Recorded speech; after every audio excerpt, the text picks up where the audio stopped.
Hi, இன்னைக்கு பன்னீர் ரோஸை வச்சு ஒரு சூப்பரான ஃபேஸ் பேக் ரெடி பண்ணலாமா? இதனுடைய வாசனையே பார்த்தீங்கன்னாக்கா அவ்வளோ சூப்பராக இருந்துச்சுங்க. நம்ம பன்னீர்லாம் யூஸ் பண்ணுறோம் இல்லையா, அதனுடைய ஒரிஜினல் ஸ்மெல் வந்துட்டு இதுதாங்க. இந்த மாதிரி லைட் பிங்காக இருக்கக்கூடிய ஒரிஜினல் பன்னீர் ரோஸ் வந்து எடுத்துக்கோங்க. ஒரு 2 ஸ்பூன் பச்சை பயிறு, முழுசாக பாசி பயிர் இருக்கும் இல்லையா, அது 1 ஸ்பூன் கடலைப்பருப்பு, 3 பாதாம். இதை வந்துட்டு நல்லா வெயிலில் காய வச்சு எடுத்துக்கோங்க. அடிக்கிற வெயிலுக்கு ஒரு நாளே காய வச்சிங்கன்னா கூட நல்லா அந்த மாதிரி காஞ்சி வந்துடும்.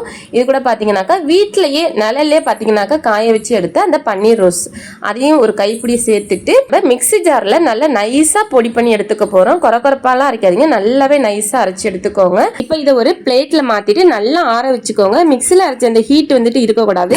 நல்லா ஆறுனதுக்கு அப்புறம் இதை ஒரு ஏர்டைட் கண்டெய்னர்ல போட்டு வச்சிட்டோம் அப்படின்னாக்கா 1 மந்த் வரைக்குமே நம்ம வந்துட்டு யூஸ் பண்ணிக்கலாம். இதை 1 ஸ்பூன் எடுத்து கொஞ்சமா தண்ணி மிக்ஸ் பண்ணி ஃபேஸ்ல அப்ளை பண்ணிட்டு 15 மினிட்ஸ் கழிச்சு வாஷ் பண்ணோம் அப்படின்னாக்கா சூப்பரா இருக்கும் ஸ்கின். இதை நம்ம குழந்தைங்களுக்கு சோப்புக்கு பதில் பாடி ஃபுல்லுமே அப்ளை பண்ணி குளிக்க வச்சோம் அப்படின்னாக்கா நல்லாவே வந்துட்டு ஸ்மூத்தா ஷைனிங்கா இருக்கும். ஸோ கண்டிப்பா ட்ரை பண்ணி பாருங்க. இதே மாதிரி மோர் வீடியோஸ்க்கு நம்ம பேஜை ஃபாலோ பண்ணிக்கோங்க.